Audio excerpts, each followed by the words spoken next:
Thank you for joining us today for the virtual Sunday service with the Center for Creative Living. CCL, a charter of the Universal Church of the Master, has served and supported the spiritual needs of its community here in the Bay Area for over 20 years.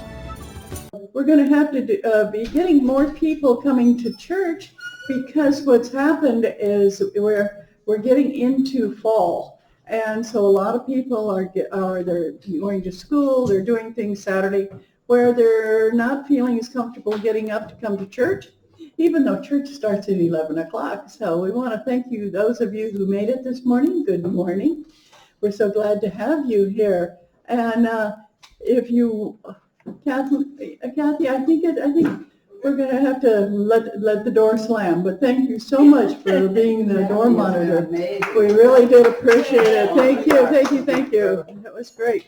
And if you want to, there's the chair right here is padded, so if you want to sit on a chair that's a little bit nicer to sit on, that's fine. Okay, so we're going to have an empty chair in front of Lonnie. That's okay. Good morning. A few of us last night went to a Billy D. Frank fundraiser, and when Gabrielle comes back, she'll probably talk a little bit about what happened, because it was a very exciting evening to raise money for the center, but also Cindy Chavez did the auction. The judge who was Loris Cordell did the keynote speech, which was incredible. And our mayor, Sam Liccardo, was the one who introduced everybody. So, and none of them mentioned anything about politics. It was wonderful. And a man who I don't know at all was there. So we had a lot of political people who were just there and without having to make any kind of notation about what they're doing or what they're running for or anything else, which is very, very nice to have. Hey, anybody have a birthday this week? Any birthdays coming up?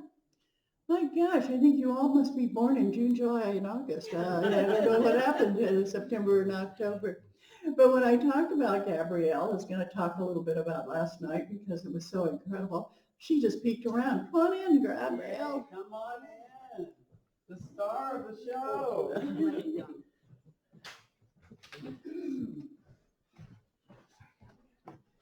You came around the long way. Well, I didn't want to go in front of the camera. Well, you're going to be in front of it now. There you go. Okay. So it was a huge success, our LGBTQ plus gala for the Billy de Frank Center. And I'm so glad CCL people were there. Yeah. Woo! Yeah. And the good news is it's on Facebook Live, and I will give Corky the link to that so you can move forward and backwards and all of that good stuff. But one thing I want to say, Lauren had made a rainbow shawl with beads in it as part of the silent auction item. And it went for a very high price to Congress member Zoe Lofgren's chief of staff. Oh, wow. Yes. So she's the one that loved it and bought it. So I want you to know, Lauren, high class shawl. And Lauren actually came up on stage, showing it off. So you'll see that on Facebook Live. So thank you for your support in attending. And I had a lot of people there. It was a full house. So thank you very much.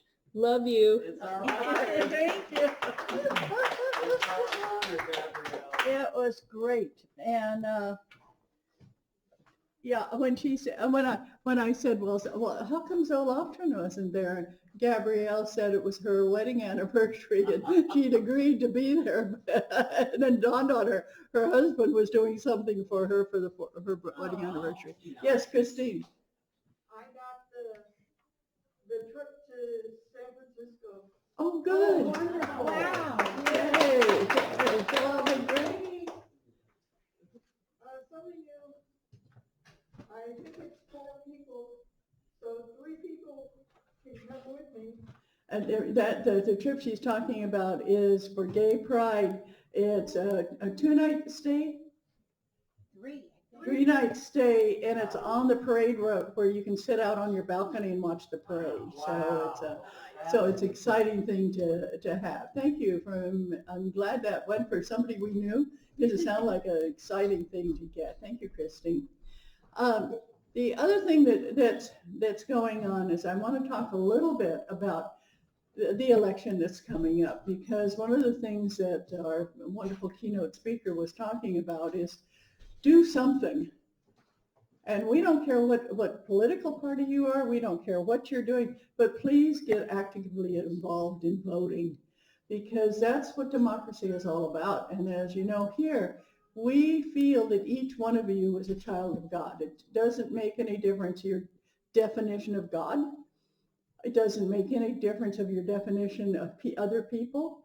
But for yourself, please know that you are loved and appreciated, completely.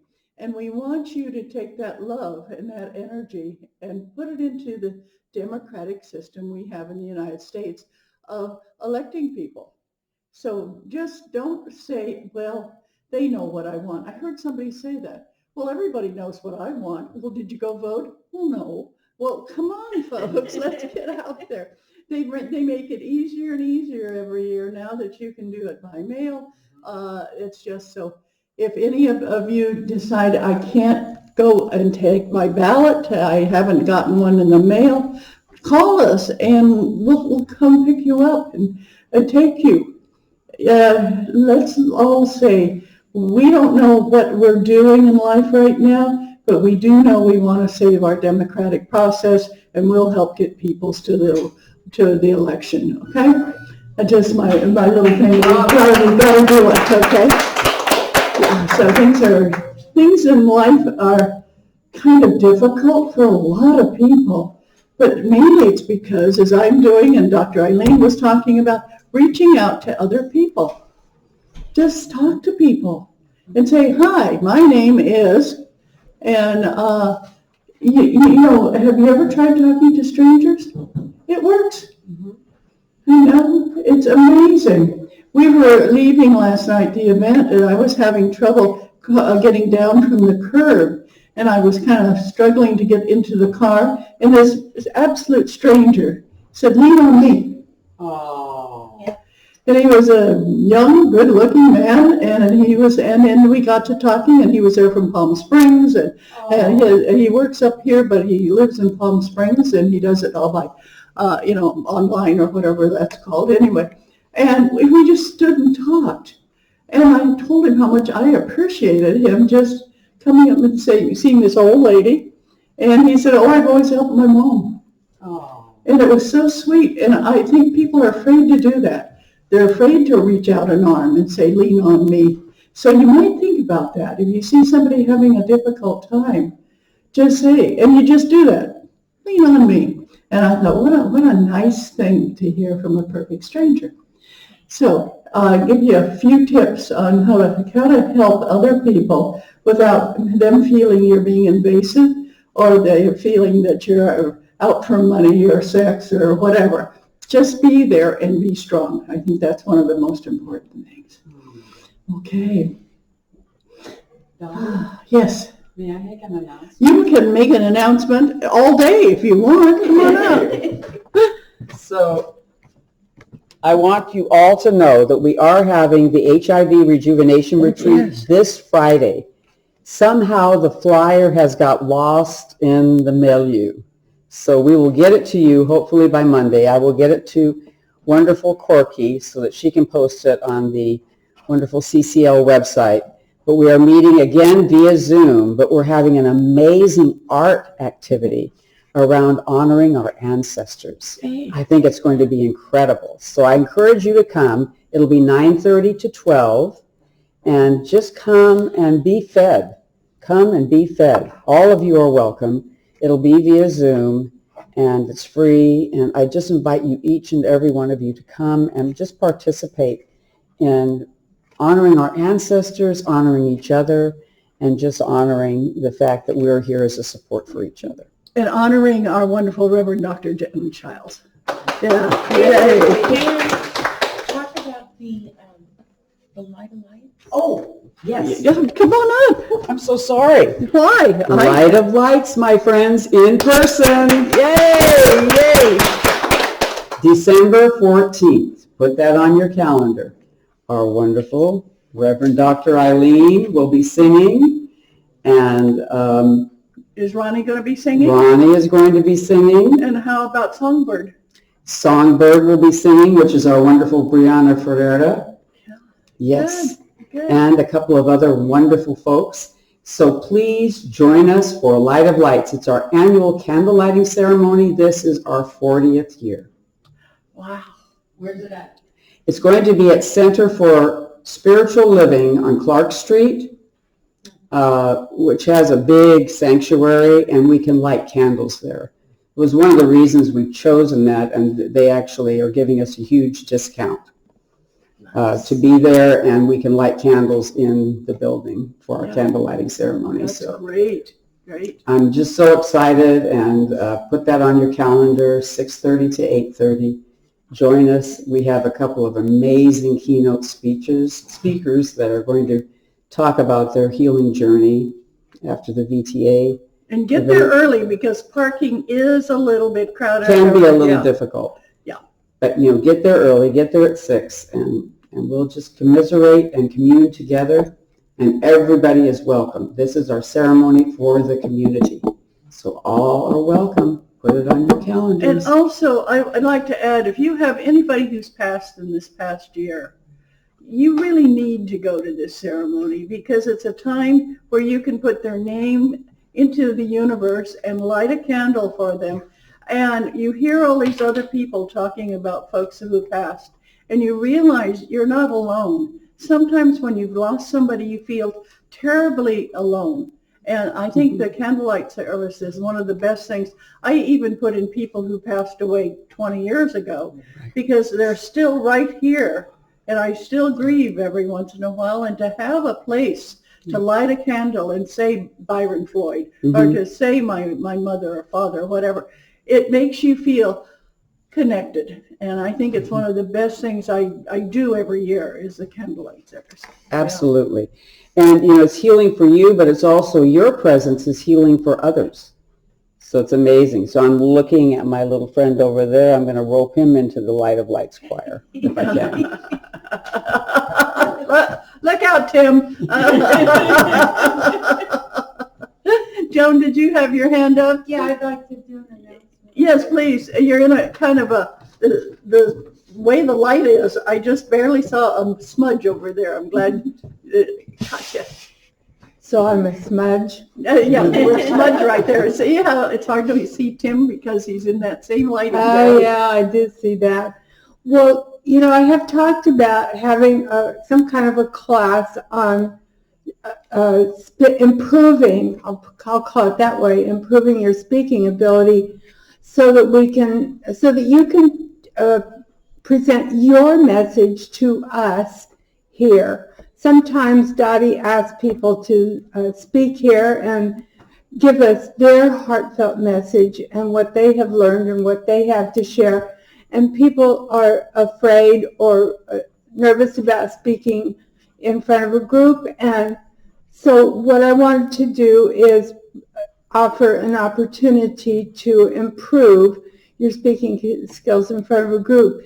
And what I'm thinking, well, we could do it at UCM, but what I'm thinking is maybe I'll have a Zoom class mid-November where we can kind of talk about what we want to do and begin the process and kind of ease into this. And so if you wish to participate in it, let me know. It will be in the bulletin. I'll set a date, and but we'll start with a Zoom class and just learning to speak and share our ideas that way. And then later on we can do a class where we do more in-person speaking.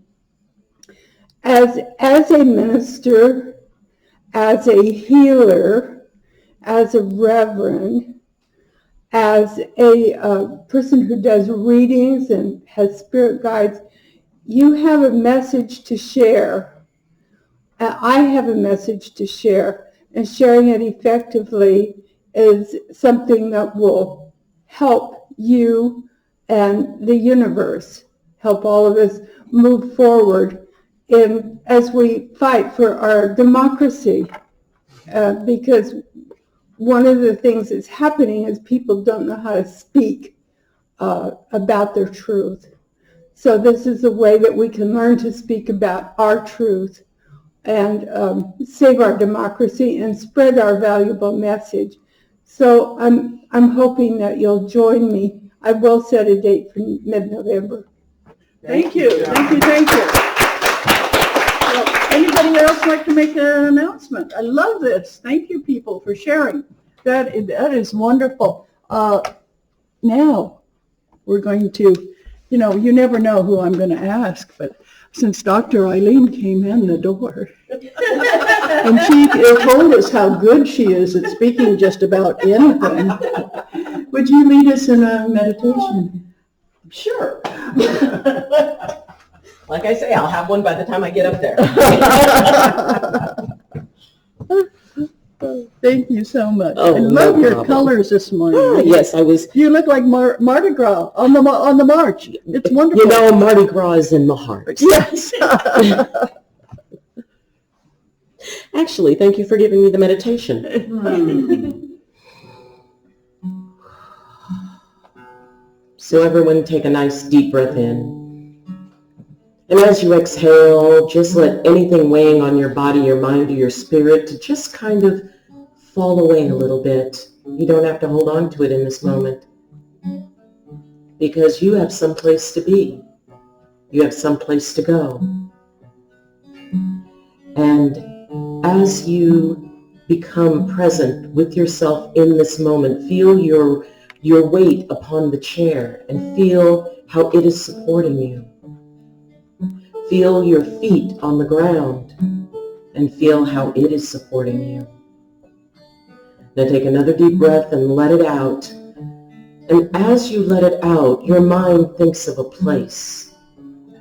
It might be a forest, maybe a desert under the night sky. Maybe it's on the beach. Maybe it's walking down a busy street in a city. But you picture a place. And as you walk towards it, you begin to hear. Maybe you hear the sounds of forest creatures. Maybe you hear the ocean. Maybe you hear soft music. Or maybe you hear a raucous band and people cheering. And as you get closer to this place and hear these sounds, you notice people. Maybe they're woodland spirits who are moving through the trees near you. Maybe they're water spirits coming out of the ocean. Maybe they're indigenous Bedouins who are moving across the desert, and you notice that their fire is welcoming.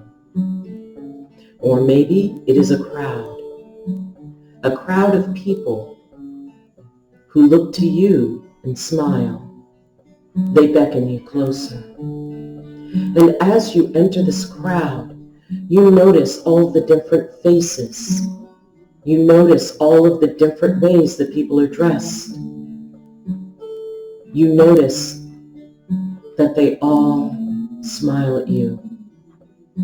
And they all tell you, we're so glad you're here. And as you move through the crowd, you notice that you're being moved towards a huge float. Maybe it looks like a carriage. Maybe it looks like a parade float covered in flowers. But either way, they move you up onto it, and you're standing there looking around at all the people that are surrounding you, all the beings that are surrounding you. You may even see the faces of your ancestors in them. And then whatever it is that you're sitting on begins to move forward. And you notice people are cheering for you. How does it feel to have them cheering? How does it feel to have a multitude of people seeing the absolute best in you? How does it feel to be center stage? And as you notice how it feels, allow any point of discomfort, any point of self-consciousness to just sort of softly fade. Not everybody is comfortable being center stage. Not everybody is comfortable being at the head of the parade. And yet there is something you feel inside of you that begins to lighten and have joy as all those around you are cheering for you. All those around you believe in you, and you feel their belief in you as it surrounds you and fills you. Not a sense of obligation, not a sense of having to be something you're not, but you notice they are cheering for you exactly as you are, for being exactly who you are, for having overcome all that you have overcome, even those things that you felt no one else noticed. And as you see people cheering, you notice that there are other people who are sitting on floats with you. And as you move through this space, as you cheer for them and they cheer for you, each person there is filled with that light that emanates from you. Be proud of who you are. Be proud of how far you've come. And you notice that on some of the other floats are younger versions of you. Maybe you at a very difficult time where you made a choice. Maybe you at your lowest point. And you notice that even you at your lowest point is being cheered, is being applauded, is being acknowledged for how strong you were then. And you are proud. Be proud of all of the parts of you. Be proud of all of the stages that you have gone through. And as you see your lowest possible self still receiving love, know that there is no point in your life when you were not loved. And as you receive, so shall you give. As you notice and love your lowest point, notice that that love is returned. And as you travel along being honored and being loved and being appreciated for all you do and all you are, you notice that the float slows down and comes to a stop. And as you step off of it, a hand reaches out to you. It is the hand of your Creator, however you envision them to be. And your Creator pulls you into their arms and says, I am so proud of you. You did exactly as I wanted and needed you to do.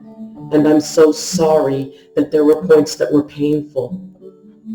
But please know that there was never a time you were alone. And as you enjoy that warm, loving embrace and you feel that love fill you,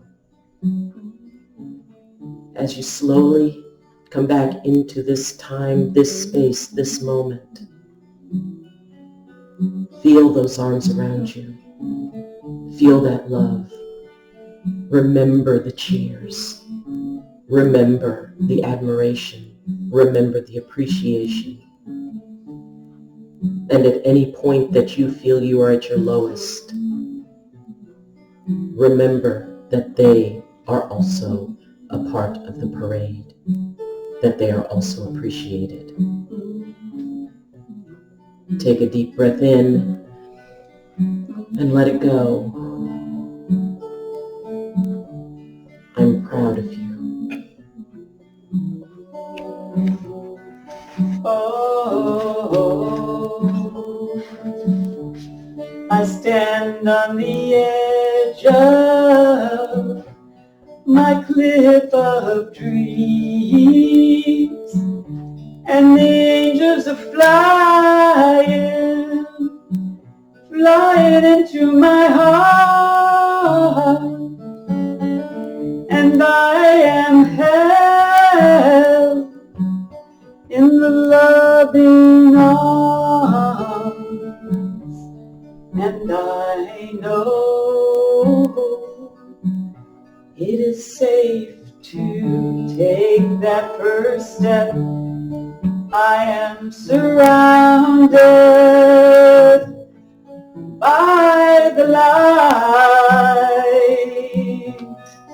I am lifted by the love, and as I hold out my hand to you, and you return my love,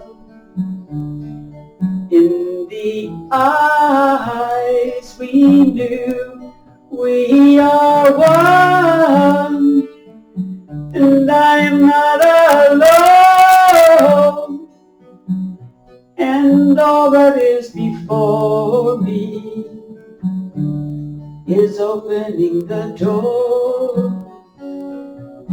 All my dreams are unfolding in the light of this love,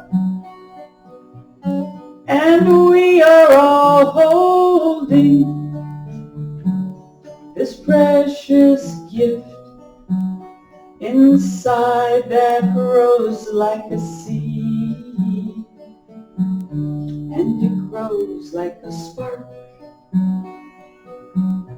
and all my people around me in a circle are holding my heart.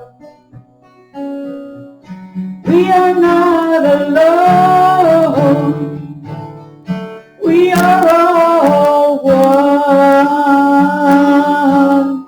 gathering together, the moon and the sun, and we're shining, shining our own unique light, and we honor our dreaming and builds our new life, life.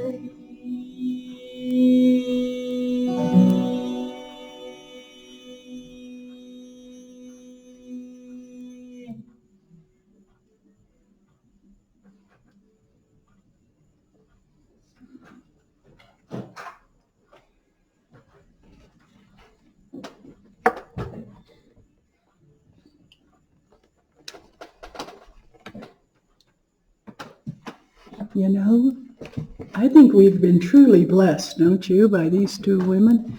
And I want to thank them all. Thank you both. Wow. A great meditation, and thank you so much for the wonderful song. That was incredible. I have a really delightful time with the next speaker. Our speaker for today is somebody I have known for over 50 years. And the thing is that when I met her, she was a very young, impressionable woman, not quite sure about who she was. And now I'm so proud of her with all the distance she's traveled, all the things she's done, all the journeys she's had, to be here with us today. And please welcome Sheri O'Sullivan. Yay, Sheri!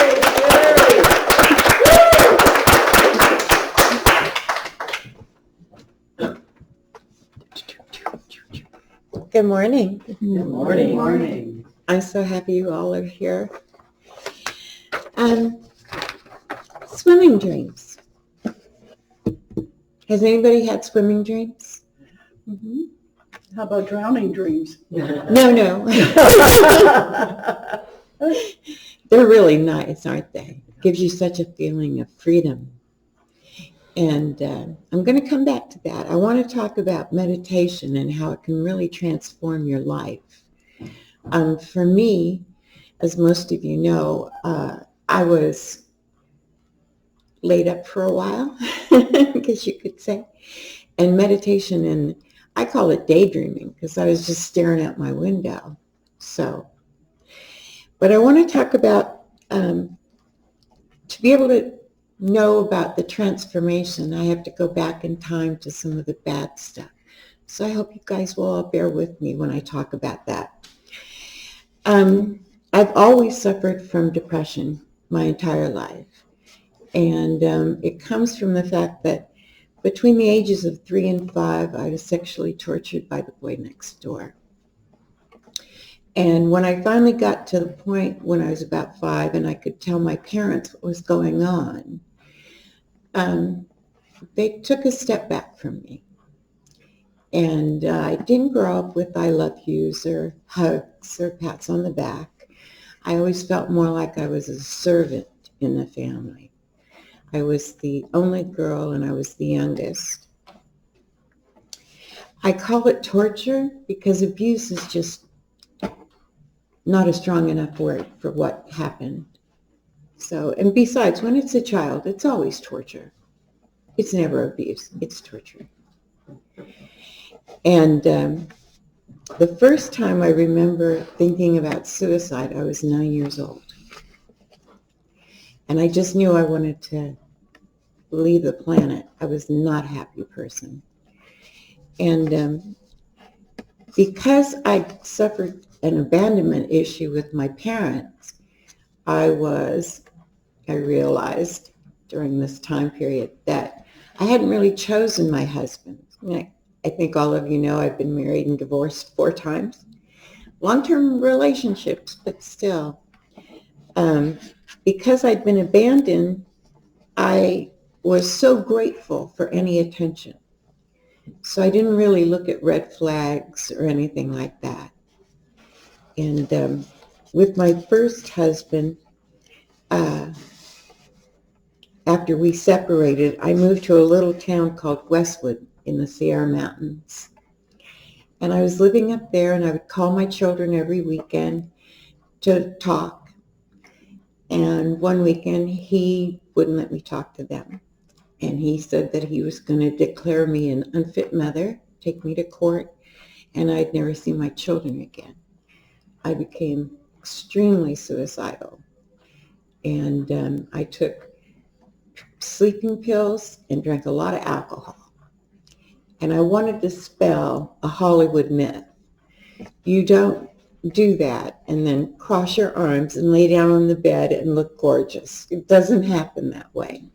You have convulsions, and convulsions will knock you on the floor. And you don't have any control over your body, and you're drooling, and you just have to wait until it stops and then try to get up again, and it happens over and over again. I was really fortunate somehow. I went out into the street, and someone found me. I was taken to the health clinic in town, and the next memory I have is being in the ambulance with the EMTs, and they were very angry at me because there was a big sporting event taking place, and they were missing it. So they were yelling at me, calling me selfish. And then I got to the little hospital in the next town, and the medical team, they were not happy to see me. And they tried to get me to drink the charcoal by telling me it was chocolate milk. Well, I'm allergic to chocolate, so I didn't want to take it. And then I died, and I saw the tunnel, and it was not a big welcoming light. No one was glad to see me. Everybody kept saying, it's not your time, you're not done, you're not finished. And then I woke up, I think it was the next day or 2 days later, and I was blind for at least a day and a half because of the chemicals in the sleeping pills. So when I was being discharged, the doctor came in and he said, if you're going to do this again, then run a warm bath, get in, take a razor, slit your wrist lengthwise, and keep your arms inside. And that way, you won't be creating such a mess for everyone else to clean up. Yeah. Wow. And during that time, I never saw a psychiatrist or a psychologist. I didn't receive any kind of mental health help during that whole experience. And unfortunately, they didn't have the drugs that they have now. They finally found the correct combination of drugs for me about 15 years ago, and it's been a godsend. It really helped me have a stable life where if things got heavy, I wasn't immediately trying to figure a way out the planet. So it kept me here and it kept me steady, which I'm very grateful for. So if anyone is thinking about doing that, I would recommend it wholeheartedly. It's very worth it.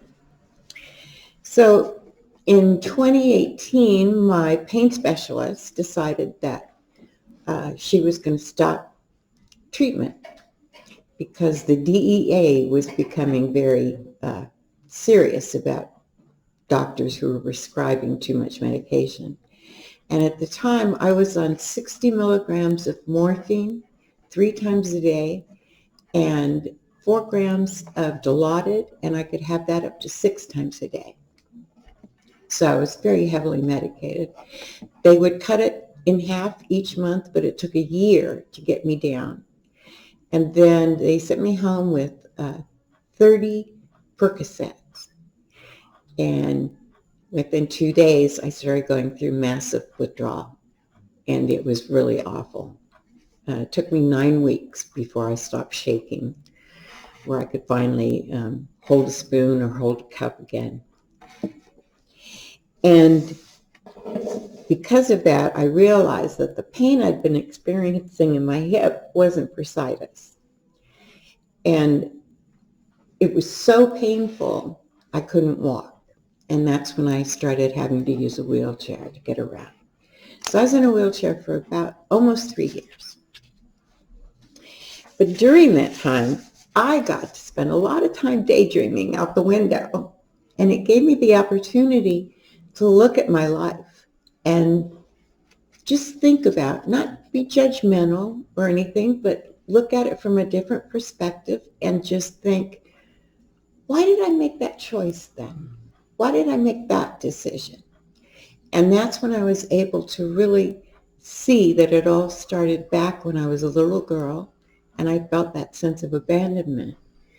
And so, I'd give 20 chances to husbands because I just didn't want to be alone.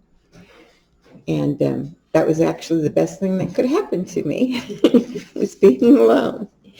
I got real clarity about my life and my choices. And I got to the point where I could actually have an epiphany, and I forgave my parents. And during that process, I've also been able to forgive everyone else in my life that I've hurt. And I've prayed that anyone that I've hurt will forgive me too. It's an amazing experience to have epiphanies because it's like a shock to your system, and it gives you such a different perspective on life. I stopped being afraid of life. I stopped being bitter and angry and rage, which was all stemming from when I was little because I didn't get the help that I needed. When that stuff happens, you really do have to get help to deal with it so that you can let go of all those feelings. And that's what lets your spirit grow. And for me, doing that forgiveness of my parents and my husbands I have no animosity towards any of them. I wish them well. I wish them joy in their lives.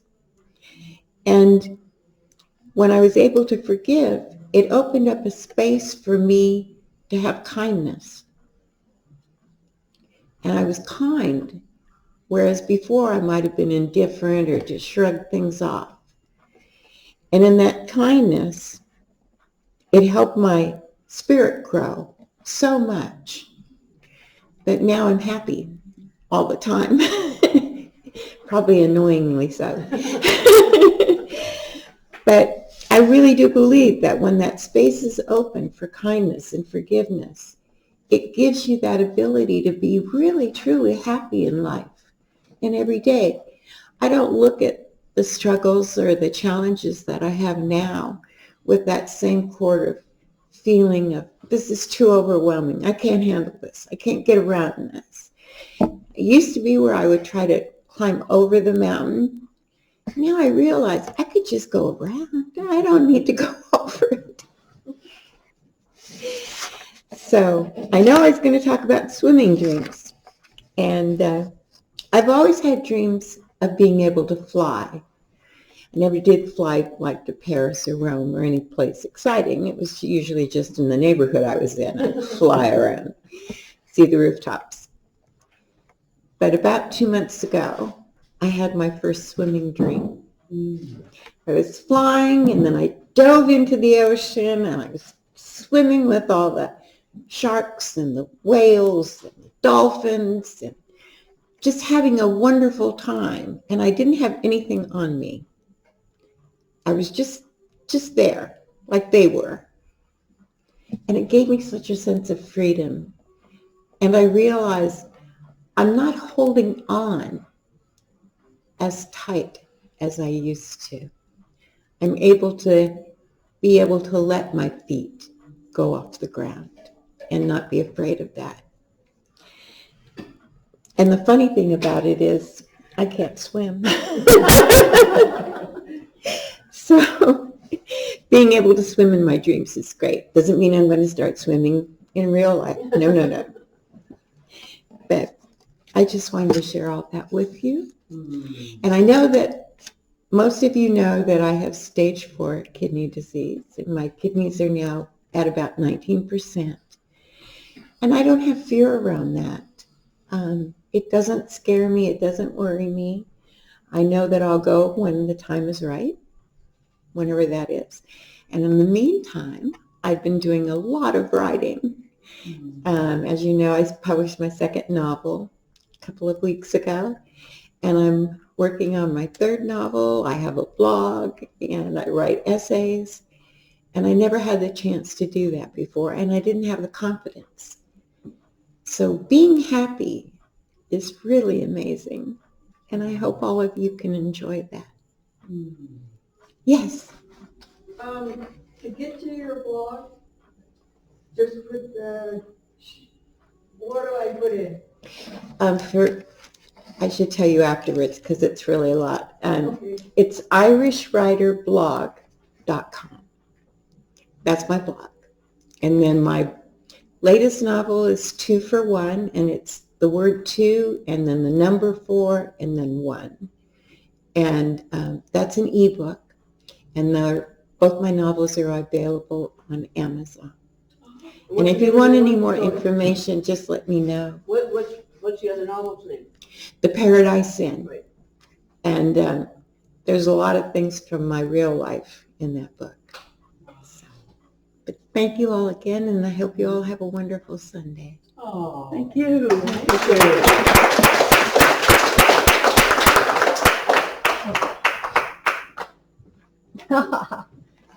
Going through all of these things with Sheri has been very interesting. My family's so delighted, my kids, and they go, we can actually talk to Sheri now. Sheri's there when we talk, For a while, she was pretty gone, and it's so nice having her back. And to have her stand up here, you don't realize what it takes to stand up in front of a group of people and tell them innermost things, and I so appreciate that you shared Thank you so very much, Sheri. Thank you for the opportunity. Oh, you're welcome. Jeannie said that was very inspirational. Okay. And everybody, wonderful talk, Sheri. This is from Patty and Joyce. Wonderful talk, Sheri. Thank you so much for sharing your life and your inspirational healing in words. And Chinley says, thank you, Sheri. Big. Big hug. Yeah, Thank you yeah. so much. That means a lot to me. That is so great. Thank you. We're going to see Shenley later today. She's coming down. So that's going to be fun too. Give her our love. Yeah, well, you're going to be seeing her too, I'm sure, sometime. She's going to be down. She wouldn't leave without seeing you, I'm certain. Wonderful. Excuse me. Mel asked for prayers for a good friend of his. Just lost somebody, and my friend is having a really hard time dealing with the loss. Any idea what the friend's name is so we can put them in our prayers? Okay, Mel's friend. Creator, it's Mel's friend. I think that's known who that is. That sounds pretty good to me. Okay. Anybody else want to react to what Sheri was saying? Anybody go through a depression time in their life? Yeah. Isn't it? You can't believe that there's anybody else but you going through this. And that's why when you talk about getting some kind of help, just to have somebody listen to you is really the most important thing. So for all of you who are going through that feeling of loss, that awful feeling of not being enough, I think that's a big one. Feeling abandoned, yes. Yes, come on. I didn't have a lot of great experiences with therapists. Most of the time, they did not want to hear me talk about what I needed to talk about, because I used to think it was because, like they said, oh, they didn't want me to go through the trauma again. But it wasn't that. It was that they didn't want to hear the details because it would be too difficult for them to forget. So you really have to find a therapist that allows you to talk. If your appointment is for 50 minutes, you should be talking for 40 minutes. And they should not be using the word should. You should do this. You should do that. You're there just to talk and try to get those words out. Because once I was able to actually say those things, what had happened in detail, I was able to just let it go. Just fell by the wayside. So talking is so important. Yes, Christine. How did you find, I too have had problems with therapists. And any pointers on getting to the right one? Yeah, I was so fortunate that right after the bastard left, which is number 4, I happened to go to a therapist, and he was just the best. He would let me talk about anything. Very helpful. When I was going through withdrawal, he was the one that was calling me every couple of days to check on me, make sure I was okay. He sent a social worker. He sent a nurse to see me to make sure I was okay. And that was really vital. I found that I'm a firm believer in talk therapy. So if I'm going to see a therapist, I'm going to say, do you believe in talk therapy? I don't need somebody telling me what to do with my life. I just need somebody that's going to listen and let me do the talking. So I think that's one of those upfront questions that you ask the first time you see them. Is what's their philosophy? So I hope that helps. Good. Thank you. Open heart and listening ears is so important when being with others. Yeah. And each one of you give therapy when you call to somebody and say, how are you doing? And then listen. I have people say, oh, how are you doing? Today I did such and such. You don't give them time to say, this is what's happening.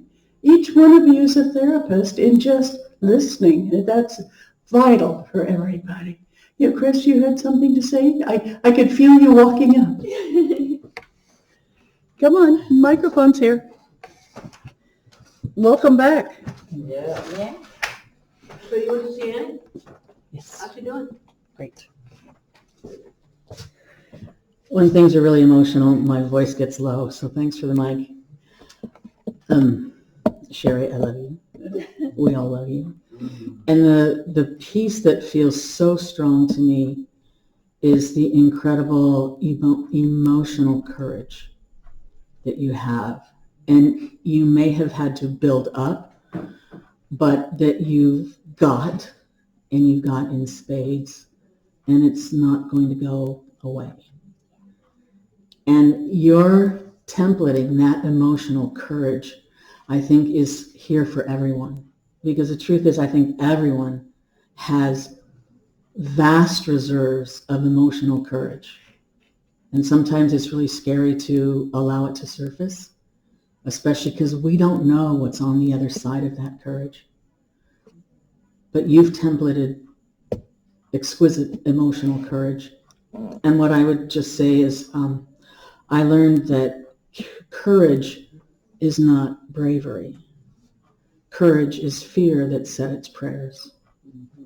Thank you, thank you. I'm so happy I lived long enough to be this happy. Because I never thought I would. Oh, I'm laughing because I was one of those people on the other side of the phone call of, I don't know how many of you have heard this, when somebody calls and says, I just did something stupid. Oh, yeah. You know, and I was lucky enough to be there when one time when Sheri called, and I think that that's something. If you ever have somebody call and say, "Help," or "I've just done something stupid," ask them very quickly what they did, and then call the agencies that need to help. I have a quick story because this gentleman called me and he said, Dottie, I've just done something stupid. And I said, what did you do? He said, I took a handful of sleeping pills and I drank a quart of vodka. And I said, the next thing you see are lights blinking and the sound of a male voice, because I'm sure that's what's coming. This was 20 years ago. And I said, and I'm going to be there. So I jumped in the car and drove over, and they were taking this man who was 6'4" and trying to get him into the ambulance, and he didn't want to go. And I figured they were going to fold him in half or something. I didn't know what they were going to do, and he was standing and saying, no, I won't go. And the man said, if you don't get in this ambulance right now, we're taking your dog to the pound. Yeah. And he crawled in. And I looked at him, he said, it works every time. He said, right now he doesn't give 2 cents for his life, but he does for his puppy. Wow. And I was so impressed by knowing that. What a good clue of something to help. And on the way to the hospital, his heart stopped twice. After he was out of the hospital, he came over to our house and we were having a big party. And everybody was in the front yard and he was in the back by the pool and sitting there. I said, how are you doing? He says, I'm in my sobriety. Some people are smoking, some people are drinking. I'm safe here. And as he was sitting there, a young boy of 6 years old who was mentally retarded ran into the backyard, straight into the yard and into the pool. And he didn't know how to swim. And this man, because he was there, reached down and plucked him out of the pool. And I said, now you know why God saved you.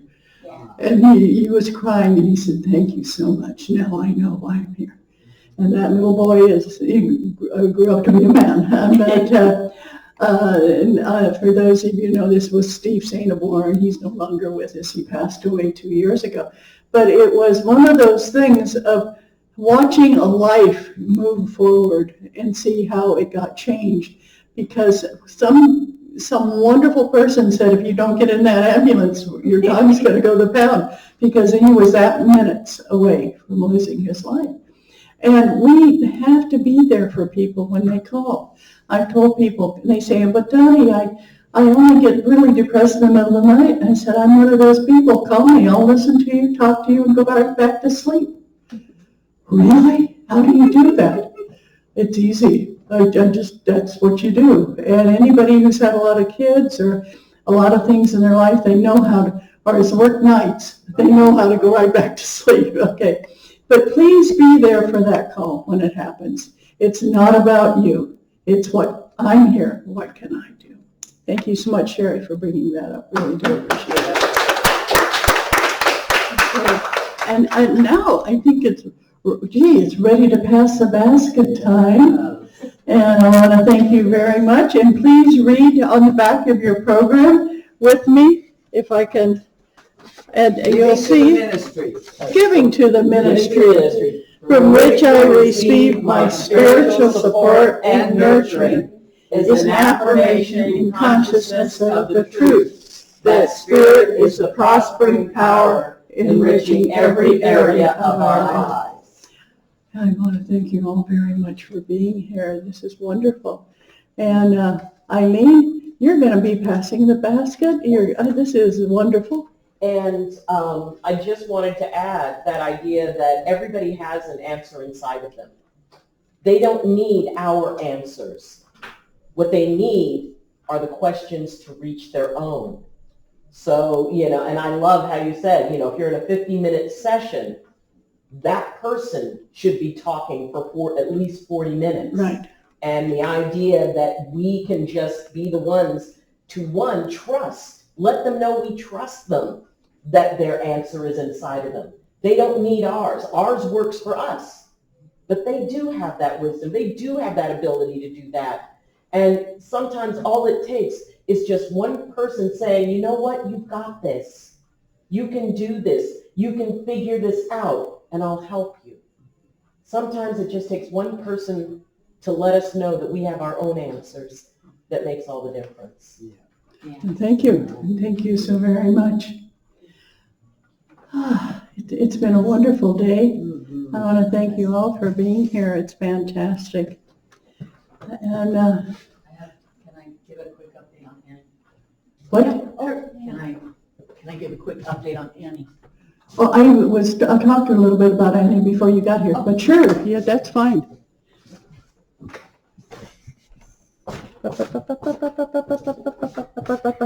Here we go. Give you the mic. Thank you. So our lovely assistant pastor moved up to Oregon about 2 months ago, and she couldn't fit everything precious in her car. So we put it in our garage for 6 weeks, and then a week ago, we drove up and delivered guitars and rain sticks and drums and other great, wonderful things. The essentials, exactly. And it was an occasion for me and Robin, to take a week off, which was really important. So Annie lives in Eugene, a beautiful, it's a sweet home. It's 3-bedroom, 2-bath, large garage, nice kitchen, living room, family room, and all the great essentials. A really sweet place for her to move to. There's a nice large backyard and a side yard that's planted with wooden planters, and there's tons of vegetables growing there already. She has a beehive whether she wants it or not. She has a corn yin in the front and the rose bushes. It's a quiet street, but very close to everything important in Santa Clara of Eugene. Very nice. She's doing very well. There's been painters in and out. She's had appliances. There were times when she didn't. We went to a fascinating, wonderful Thai restaurant that was absolutely exquisite. She's got lots of great food there. She has friends near, family is quite near, and lots of wonderful things. So big hugs to Annie, big smiles. She's in a great space, great physical space, and doing really well emotionally. And we had a wonderful time just, being delivery people. And then we took 5 days coming down the Oregon coast, so life is good. Thank you.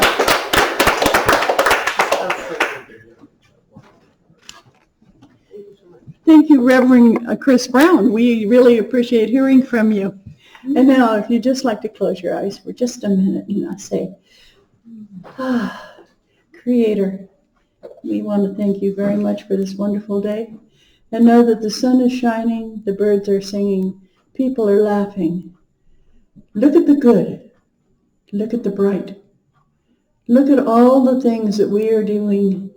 And know, Creator, that we're doing it knowing that you're watching, helping, and supporting us every day, every hour, every minute of our lives. And we are so thankful to be aware of your existence.